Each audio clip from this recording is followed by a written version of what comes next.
Sejam bem-vindos a mais um episódio do Bebendo da Fonte, uma edição pocket aqui, né, especial, diretamente do Connect 2025, aqui em Curitiba, um grande encontro do ecossistema de corridas do sul do Brasil. Hoje eu recebo aqui na meu lounge, né, alguma coisa nesse sentido, improvisado aqui no Hard Rock Café, um amigo que está transformando o jeito como a gente corre e organiza e vive a corrida de rua, tá? Um cara que acredita que correr é mais do que um esporte, é uma jornada, corredor, influenciador, empreendedor, fundador do Runner Hub, Geraldo Prota. Geraldo, um prazer estar contigo aqui, né? Poder compartilhar desse evento contigo, desse momento, mesmo que de uma forma improvisada, né? Mas a gente é desse mesmo, melhor feito do que perfeito, né? Então, dá suas primeiras palavras aí, falar para a nossa audiência um pouquinho do Geraldo e para a gente começar essa conversa. Antes de qualquer coisa, é uma honra poder bater esse papo contigo. Além da admiração de todo o trabalho que tu tem feito, de todo o conteúdo que tu tem gerado, as bolas que tu tem levantado para a gente olhar mais para alguns detalhes importantes, olhar para alguns profissionais, algumas oportunidades. Acho que é muito importante a gente estar sempre observando. E nada mais justo a gente estar fazendo isso aqui num evento, a gente que está sempre envolvido com eventos Em evento, esportivos. Acho que seria até muito estranho a gente estar muito formal dentro no de um estúdio, estúdio. né? A Então, gente está em evento mesmo, que a gente gosta de estar envolvido, seja um evento esportivo ou seja um evento desse de agregar, tão legal, né? Um evento que nos permite conhecer, trocar ideia, conversar, estar próximo de outros players, de outros personagens desse nosso mercado. Então, acho que é uma oportunidade muito boa até da gente fazer isso aqui. aí. Não, tranquilo. Cara, antes de pegar ali essa parte do Geraldo Tech ali, da gente falar de mais coisas nesse sentido, né, de dados, estratégias e tudo mais, quero começar pela largada. E aí, então, assim, em que momento você percebeu que dava para transformar ali a paixão pela corrida em um negócio?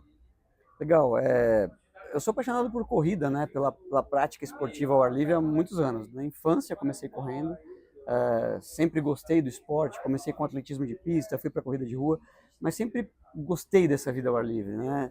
De maneira natural, nada forçado, uma maneira gostosa de curtir, de viver bem assim ao ar livre. E fui para corrida de rua e como um praticante comecei a me envolver mais. Logo veio o meu trabalho, né, a minha história, minha formação é como designer gráfico, mas trabalhei muitos anos ligado ao cinema, comunicação, tecnologia, e isso me trouxe uma bagagem que num certo momento, dentro da corrida, como um praticante, eu comecei a ver algumas lacunas de informação, principalmente, para encontrar um evento, para juntar uma informação de uma maneira mais eficiente, e acho que veio o estalo, nasceu daí, de entender que às vezes eu não estava sabendo o que estava acontecendo e via amigos, pessoas ao redor também tentando ter esse tipo de informação e vi que havia uma lacuna. Claro que com bastante tempo isso amadureceu para algo, né, tangível ali, palpável, mas nasceu dessa necessidade. Eu saí para correr, tinha um evento que eu nem estava sabendo que ele estava acontecendo do lado da minha casa. Acho que, peraí, tem uma lacuna aí que de repente a gente pode criar soluções para o praticante, para o organizador, para todo mundo que está envolvido nesse meio, colocando inteligência nessa operação, nesse meio. E de lá para cá, isso não, né, já faz alguns anos, de lá para cá esse mercado vem crescendo muito fortemente e cada vez mais evoluindo comercialmente de uma maneira inteligente. Então isso é muito bom, a gente acompanhou esse crescimento, tem acompanhado e colhido esse crescimento também. Isso aí. Não, então, esse aí, pelo que eu entendi, né, foi a história ali, o início de como é que surgiu o Roadrunners, né? Que Roadrunners, era, sei lá, era um blog na época, né? Que você concentrava ali as corridas, né? Como é que funcionava ali na época? Eu comecei com um trabalho muito informal, através de redes sociais, trazendo informação para as pessoas, localmente em Florianópolis, onde eu resido, é, fazendo um trabalho muito local de captar informação e trazer de uma maneira acessível para o usuário, não precisar ficar procurando informação. Claro, de uma maneira ainda muito, posso chamar de amadora, era um hobby, era uma coisa que eu entendia que era gostoso de fazer, era uma necessidade, mas logo veio a necessidade de criar um blog com um calendário local e logo um grande player do mercado aí olhou e falou: por que só Florianópolis? Por que esse trabalho bacana que você está fazendo não pode ser o Brasil inteiro? E aí acendeu uma luzinha de falar: realmente, né, não faz, né, a operação é a mesma, né, é só escalar e a gente entender o mercado nacional. E aí surgiu a ideia de captar informações e trazer de uma maneira muito mais facilitada para o usuário, para ele entender e visualizar o mercado. E aí vieram outras soluções, outros produtos que casaram com essa proposta. E aí, de lá para cá, tudo evoluiu muito, né? Eu acho que, pelo menos recentemente, eu pego ali a escalada de vocês. E aí eu acho que teve um momento que eu vou botar aqui, pelo menos para mim, que você veio com uma disrupção de mercado, que foi o Open Results, né? Então, conta pra gente, né, ali um pouquinho de o que é o Open Results, por que ele causou esse alvoroço no mercado, por que ele foi tão disruptivo aqui para esse segmento da corrida. O resultado de corrida era... Encontrar o resultado de corrida sempre foi uma dor para o corredor, né? Após um evento de corrida, após um evento ocorrer, a gente sempre tinha muita dificuldade como corredor de saber onde encontrar os resultados, guardar esses resultados, entender com facilidade. E a gente viu que era uma necessidade. E a gente começou a entender que se a gente tivesse uma forma de juntar esses resultados, a gente ia conseguir mensurar o mercado. Então, a gente já começou a entender que de diversas formas, se a gente tivesse um local para esse resultado ser agrupado, ele ia ser uma ferramenta valiosa. E começamos a desenvolver o Open Results. O Leonardo Sobral, que foi o pai desse projeto, não por acaso, teu irmão. Temos o mesmo sobrenome. O mesmo sobrenome. Foi um cara que trouxe uma visão sobre como a gente trabalhar com inteligência essas informações, como a gente captar com inteligência, desde a tecnologia utilizada até a forma de a gente tratar e olhar para essas informações. E a gente sempre quis trazer isso a público, né, de uma maneira fácil para o usuário conseguir localizar as informações dele com facilidade. Eu mesmo, como corredor, tinha dificuldade de localizar as minhas informações, né? Um amigo chegou para mim e falou: quantas corridas você já fez? Não sei, já perdi a conta, isso já está descentralizado, não está gravado. E isso é um lugar onde a gente pode começar a entender e localizar os nossos resultados. Só que isso nos trouxe uma captação de dados muito grande, né? A nossa base hoje tem 5,8 milhões de resultados, então é um volume de informação muito grande que alimenta toda uma plataforma para que a gente gere serviços e benefícios para organizador, para corredor, para assessoria esportiva. E aí sim, a partir daí, juntando com o Roadrunners, com esse calendário, a gente começou a criar uma inteligência realmente dentro desse mercado. E aí o ponto de disrupção foi porque, assim, todo mundo achava que esse dado era, assim, o cronometrador acha que é dele, o organizador acha que é dele, e, na verdade, esse dado é um dado público, né? ZBA de valor ali que, cara, até para se auditar das corridas é isso, né? Então, se vocês eram piratas desse mar, né, roubando ali os dados, agora já está definido que não, e eu acho que o mercado entendeu, né? Exato. E tem isso, né? Se a gente vê as outras plataformas ali, o Uber, que é com táxi, o Airbnb, todos eles tiveram essa dificuldade inicial, então, assim, eu acho que por isso que eu aposto tanto, né? Que vocês estão indo nesse mesmo modelo, então acho que é um modelo de sucesso ali, pelo menos nesse sentido. Tudo que é disruptivo causa atrito, né? A gente estranheza inicial, ninguém quer mudar. Ninguém quer o novo. Eu sou formado em design. A evolução, desde a Revolução Industrial, né? Desde da primeira câmera digital, desde o primeiro Uber, desde o primeiro smartphone, tudo era um susto. Peraí, isso aqui vai mudar muito o meu mercado, isso aqui pode me ameaçar, não pode, isso aqui é meu de direito, esse mercado é meu, não. Até as pessoas entenderem, peraí, não é assim que funciona. Sim, confederação, normas, leis dizem, né? Resultados de concursos e eventos públicos são dados públicos a partir do momento da sua publicação. Então, a gente não trabalha com dados sensíveis, né? Mas LGPD, não, a gente não trabalha com dados sensíveis.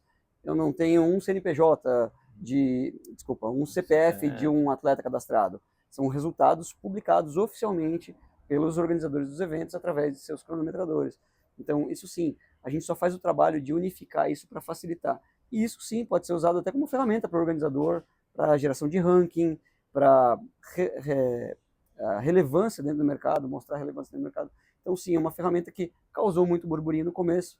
Foi bom, uma publicidade boa, né? Fez um barulho, fez as pessoas olharem para a gente e olharem o que a gente estava desenvolvendo. Mas, mais do que isso, não é o nosso produto.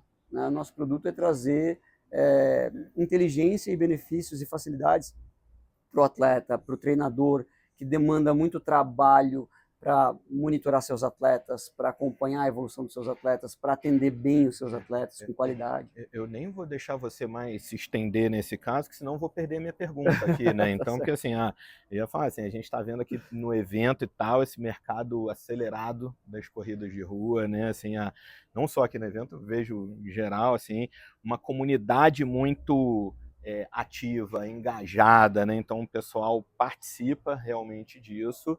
E aí teve aquele momento de estranheza inicial ali dos principais players, né? Mas eu acho que isso já foi apaziguado e agora o pessoal está vendo o retorno disso, né? E aí eu queria pegar aqui, né, com você essas percepções, né, de como é que a tecnologia hoje, né, de vocês pode mudar esse jogo de quem vive para a corrida e quem vive da corrida, né? Então, assim, tanto o corredor quanto essa galera que está nesse ecossistema, né, essas empresas que a gente citou, como é que eles podem se beneficiar ali do projeto Runner Hub, né? Falando inicialmente pelo atleta, pelo praticante, trazer a segurança na informação pode mudar a prática dele, o consumo dele, ele diferenciar se ele vai participar sozinho, se ele vai agregar a família, se ele vai fazer uma viagem, vai participar de um evento, se a família dele vai ser bem atendida. A segurança na informação para ele se preparar para um evento, ele sabe para que tipo de evento ele está indo, a maior qualidade de informação. E você falou de agregar, né? A gente sabe que a corrida de rua é muito mais do que uma modalidade esportiva. Ela é uma modalidade social. Né? A gente brinca muito, no meio a gente escuta muito essa frase, que é o esporte individual mais coletivo que existe. Porque é sim uma comunidade. E essa questão do social ajuda tanto quanto o físico. O desenvolvimento físico é importante e o social também. Né? A gente viver em comunidade, né? Muitas matérias aí estão sendo veiculadas ultimamente falando que o mal do século é a solidão. E a corrida briga muito com isso, porque a corrida traz para junto, traz para perto. Então, essa parte de socializar é uma das nossas propostas. Dentro da plataforma, trazer soluções de agregar, criar comunidade, a gente trocar informação, se relacionar. E para o organizador, para quem vive da corrida, para quem opera eventos, para quem trabalha em cima de mercado, de varejo, ter informações de qualidade e interação com esse público. Mas não é uma interação qualquer, é uma interação de qualidade, com informação profunda. A gente brinca muito que a gente não faz suposição, eu ia falar suposição, mas a gente não faz... Não tem achismo ali, né? Não tem achismo. Você A gente trabalha com trabalha com dado números real. diretos, né? A gente não faz estimativa, desculpa. A gente fala que a gente não faz estimativa. A gente realmente mensura. A gente não faz uma pesquisa aberta de opinião, a gente mensura números. Então isso nos dá uma base de qualidade e percepção do mercado. Isso aí. E aí você falou um pouquinho de mercado, de valor e tal. Então eu queria entender de você assim, você acha que esse mercado de corrida de rua ele ainda é subvalorizado ali no Brasil, principalmente por marcas e outras empresas, né? Assim, o que faltaria realmente para marcas, para investidores, para que eles possam entender o tamanho desse mercado ali e olhar para ele com mais afinco, com mais bons olhos? Acho sim que ele ainda é subvalorizado, é subutilizado até. Acredito que já existem marcas que perceberam algumas coisas, investindo em alguns pontos específicos. E quando eu falo investindo, não é rios de dinheiro, não é toda a energia da marca para aquilo, mas conseguiu entender que alguns pontos específicos podem fazer diferença para criar uma cultura que move uma geração, que move uma nação para uma atividade saudável, para um consumo consciente e um consumo de qualidade. E quando a gente fala consumo consciente, não é diminuir o consumo, às vezes é aumentar um consumo, mas um consumo de qualidade, assertivo, onde aumenta até a previsibilidade da marca, onde ela vai acertar ou errar os investimentos dela. Então, quando você consegue investir naquele nicho, você extrai informações que você consegue acertar cada vez mais o seu investimento. Isso desde o pequeno até o grande. Então a gente já tem marcas, empresas, investidores, players do mercado que já conseguiram olhar para isso de uma maneira muito mais madura. Tem muito para evoluir? Tem, com certeza. A gente tem exemplos de mercados fora do Brasil, onde esse amadurecimento já está um pouco na frente, mas acho que o Brasil está evoluindo muito, o brasileiro está começando a entender a importância disso. Então acho que sim, acho que falta talvez um investimento como de algumas outras modalidades, de investir em alguns ícones, em alguns ídolos, para se criar essa cultura, né? A gente tem exemplos aqui, como outras modalidades, que investiu estrategicamente em ídolos para se criar uma cultura de uma prática esportiva, de um estilo de vida.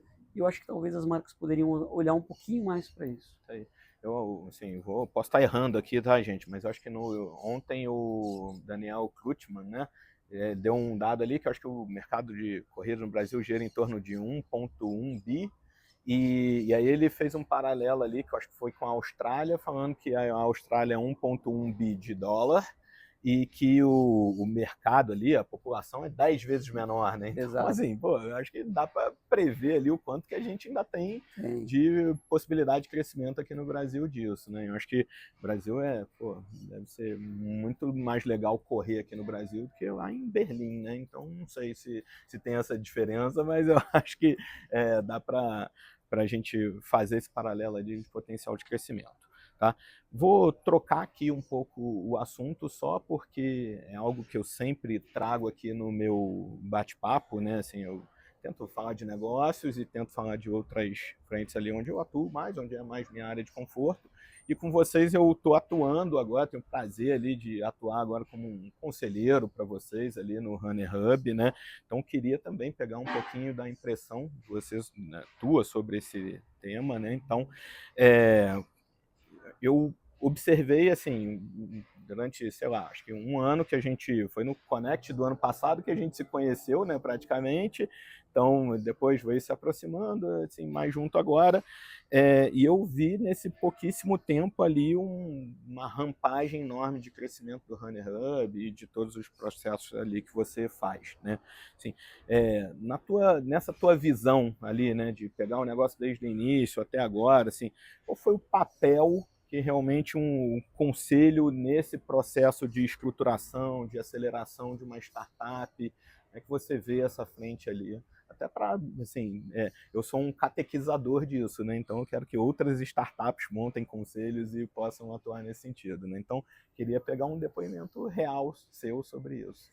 Eu vou fazer uma analogia que na minha criação é muito importante, vou trazer para o meu contexto, de que as gerações atuais, elas pararam de escutar os mais velhos. E o que é escutar os mais velhos? É o cara que já passou por outros momentos, já viu, que eu sou velho, viu mais coisa. Corta essa parte. Mesmo eu sendo mais velho, a gente parou de escutar os mais experientes, né? Se perdeu essa cultura. Então, quando a gente entende a importância de um conselho, é entender que a gente tem que olhar para o conselheiro como alguém que está trazendo, antes de mais nada, uma visão externa e não viciada como a nossa visão. Como você falou, eu estou na operação desde o começo. Eu tenho uma visão viciada, né? Eu estou vendo aquilo por um certo ângulo e como eu estou envolvido, é muito mais difícil para quem está dentro de uma startup, para quem está dentro de um projeto, ele enxergar amplamente onde a empresa dele está. Ele conhece tudo da empresa dele, ele sabe cada processo, ele sabe cada dor, mas será que ele está conseguindo se enxergar mesmo, né? Então, a primeira importância que eu vejo é um conselheiro conseguir olhar de fora com uma visão crítica e sendo dado a ele a liberdade para ele criticar. Uma crítica que ele vai trazer e tem que ter talvez sabedoria e humildade para olhar para essa crítica. E eu falo crítica, não é Sim. Colocar para baixo, mas assim, avaliar o que está bom, o que está ruim, o que poderia ser diferente, abrir caminhos com muita humildade. E não é fácil. Por quê? Porque quem conhece mais do meu negócio do que eu, né? Quem inventou isso tudo, entender que não, talvez alguém tenha uma visão que pode ser disruptivo, assim como o mercado externo teve esse bloqueio com uma ideia minha, peraí, eu também vou ter bloqueio com uma ideia que está vindo de fora. Peraí, deixa eu escutar, deixa eu entender o que ele está me dizendo. E às vezes não é instantâneo esse entendimento, a gente tem que mastigar, entender.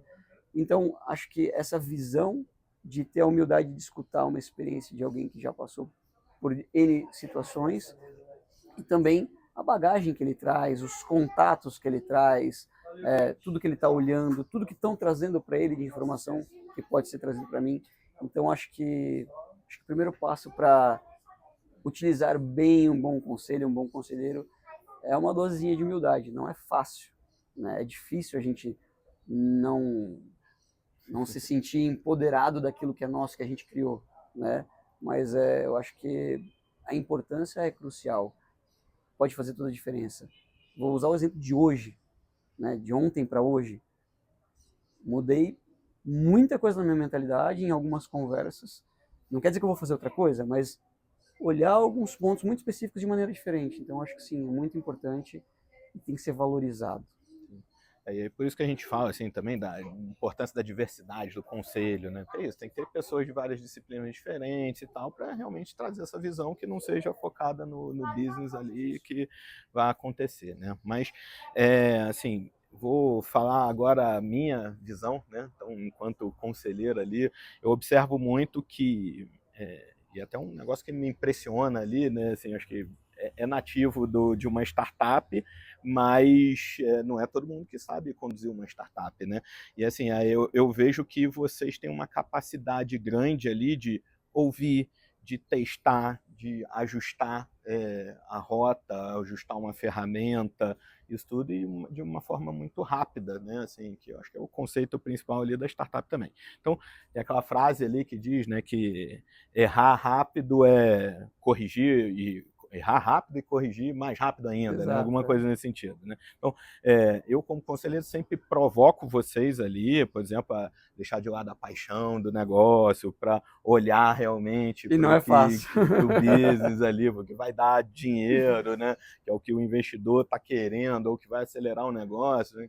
Então, tem essas coisas todas, mas assim, você acha que alguma coisa dessa minha posição, de outras posições, assim, te fizeram despertar para uma mudança de rota, e que fizeram realmente a diferença ali do que você acha que se você tivesse talvez naquela rota não ia chegar onde chegou agora?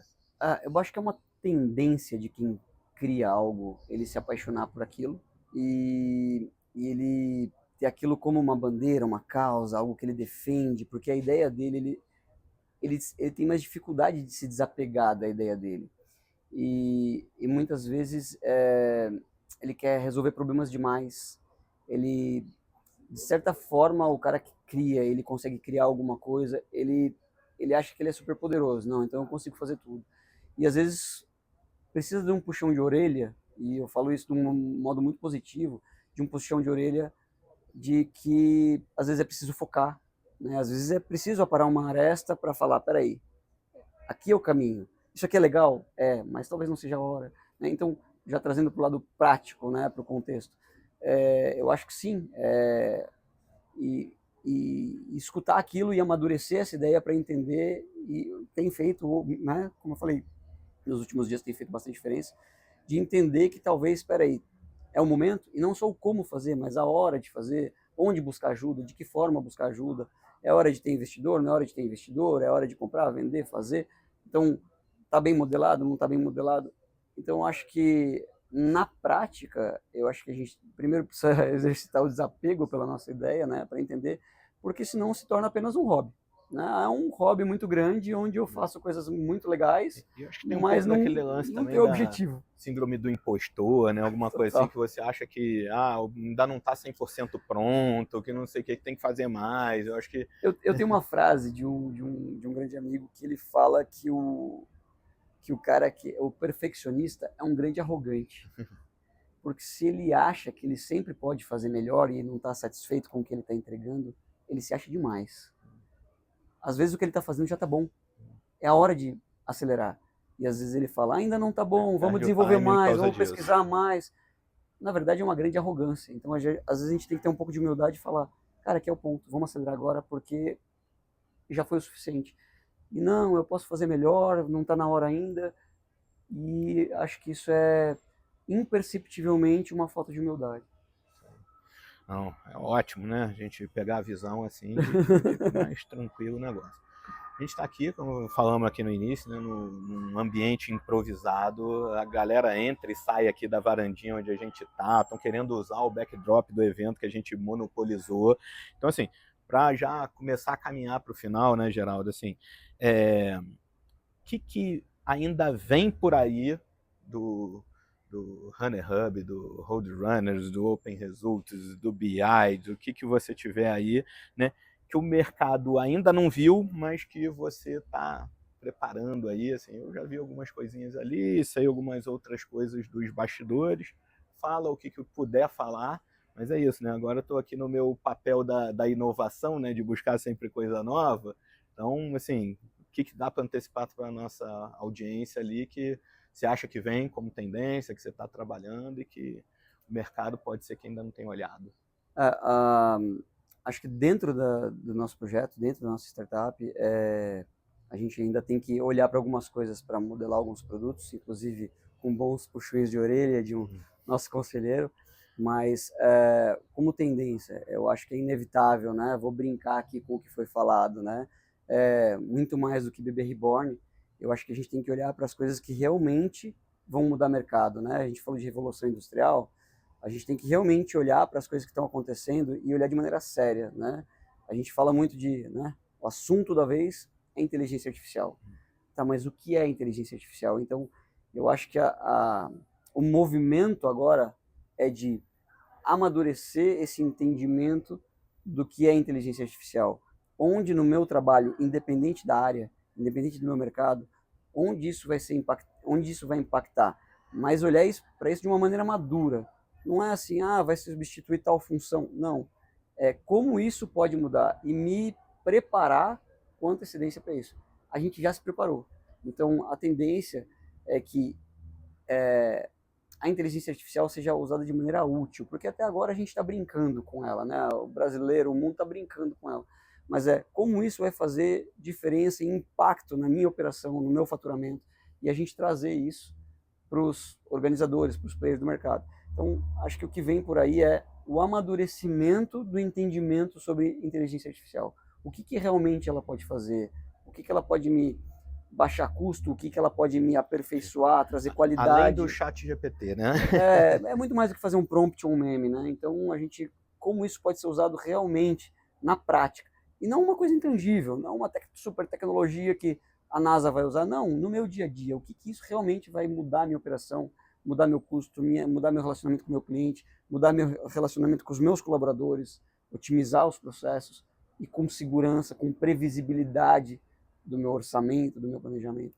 Então, acho que o movimento é isso, é amadurecer a forma de utilizar a inteligência artificial. E aí eu acho que uma coisa legal aqui que eu peguei, pelo menos do evento, né? Assim, eu vou em muitos eventos de inovação ali, não sei o quê, e o tema dos últimos anos tem sido inteligência artificial. Eu acho até que comentei com você hoje de manhã, né? Que eu falei assim, cara, engraçado, né? Que é um evento de corrida e ninguém ainda, no primeiro dia, ninguém tocou no assunto inteligência artificial, né? Então, eu vou começar a prestar atenção para ver se a inteligência artificial já saiu da pauta, né? Que eu acho que não. Mas eu acho que você foi o primeiro que trouxe a sigla, né? IA ali numa apresentação, né, aqui. Então, realmente, assim, é onde vocês estão investindo agora, no Runner Hub, criar realmente mais do que um prompt, né? Assim, a automação de processos, aumentar a produtividade. Eu vi ali hoje algumas soluçõezinhas ali dos agentes. Acho que você comentou, né, que o Runner Hub hoje tem mais colaborador não humano do que humano, né? Então é isso. A tendência é o uso de inteligência multiagente. A gente entrou no mercado, como você falou, né, de ser disruptivo, com um volume de informação. Então a gente já foi disruptivo em trazer esse volume de informação. Só que um volume de informação não serve para nada se você não consegue usar. Né? Você vai analisar planilha na unha, você vai contratar estudiosos para cálculo. Como usar isso de maneira útil para a minha operação no dia a dia? E não é fazer uma pesquisa que vai durar um ano para eu saber se eu posso aplicar isso num evento, numa marca, num produto. É como eu posso aplicar isso hoje, com o evento que está acontecendo agora, para eu acabar o evento e já aplicar isso numa ativação que vai acontecer em seguida. Né? Trabalhar isso com inteligência. Quando eu falo inteligência, não é só boas ideias, é realmente qualidade da informação, na mensuração. Então, a tendência é amadurecer o uso da inteligência artificial para que ela seja aplicável de maneira profunda na minha operação. Isso aí. Geraldo, falei, né, na pergunta anterior, já fiz mais duas na sequência, né, que a gente precisava encerrar logo aqui para liberar o espaço, mas então queria eu agora de verdade, palavras finais, fala aí o que eu não te perguntei, que você gostaria de ter dito, para a gente começar a despedir aqui. Eu preciso voltar para o Rio, né, senão vou perder meu voo. Então. Bom, é uma honra estar conversando contigo. A gente conversa em reuniões, em bate-papos, em conselhos, mas é uma honra poder trocar informações, compartilhar informações. Eu adoro isso, a parte de compartilhar conhecimento, né? Eu acho que a gente compartilha dessa paixão. Mas se eu posso deixar uma dica para quem está em um processo parecido com a gente, um estágio próximo, é se conectar, né? Não é à toa que o nome do evento que a gente está se chama Connect, né? É se conectar, é se relacionar, é ouvir, é estar junto de quem está no meio, mesmo que não seja exatamente do teu nicho, mas se conectar com outros personagens desse mercado ou de outros mercados para entendedores, porque eles acabam sendo micro conselheiros, você ouve as dores dos outros, mas mais importante do que isso, ter bons conselheiros. Pessoas que tragam bagagem de qualidade, que te aproximem de peças-chave, de pessoas que podem resolver algum problema, empresas que vão solucionar alguma coisa. Então, eu acho que ter um bom conselheiro é importante, mas não adianta nada ter um bom conselheiro Aí você tá e fazendo propaganda para mim, não, né? não ter humildade de escutar o conselheiro. Porque assim, eu posso ter o melhor conselheiro do mundo, mas se eu não tiver um mínimo de humildade para escutar, mesmo que no primeiro momento eu discorde de tudo, mas ir para casa mastigando aquilo e entender como aquilo pode fazer diferença. E se ele tiver certo, o que pode fazer diferença para mim? Então eu vou pensar sobre isso. Então eu acho que a dica que eu deixo é ter bons conselheiros, seja quem for, né? Seja de que nicho for, de que estágio for, mas assim, Pensar ouvir. que uma startup ela não tem um conselho formal igual Não, as outras empresas, não, é uma outra grande pegada, né? companhia. Então, pensar que é diferente mesmo. Mas assim, pô, não dá para você fazer propaganda, Não, não. mas Era é o que a pra... gente está vivendo hoje.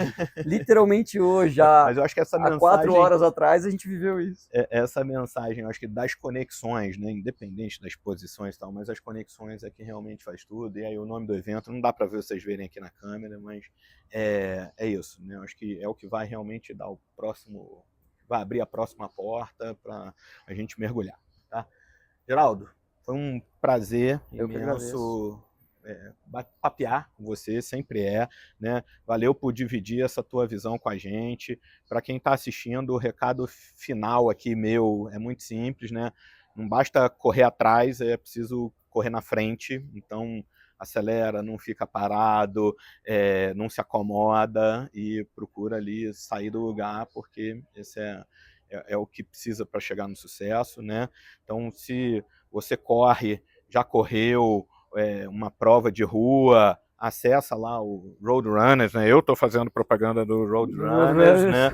Então, para ver se está lá, entra para a comunidade, chama seus amigos, né? Olha no Open Results, uma prova antiga que você fez, me diz para ver se acharam legal também, né? Para não ficar só com uma visão míope da gente aqui, né? Aí me ajuda ali, é roadrunners.run, né? Roadrunners.run é onde o usuário vai encontrar tudo que ele precisa e de lá ele acha o Open Results, acha as outras ferramentas, a parte social. Então, os caras dificultaram um pouquinho, né? Mas é roadrunners.run.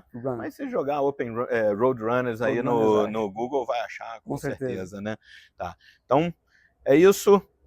Galera, muito obrigado aqui. Continuem aí acompanhando a gente no Bebendo da Fonte, né? Aqui a gente bebe dessa fonte de inovação, com propósito e com suor, né? Já que a gente está falando de corrida, tem que suar bastante aí para chegar onde a gente quer, tá?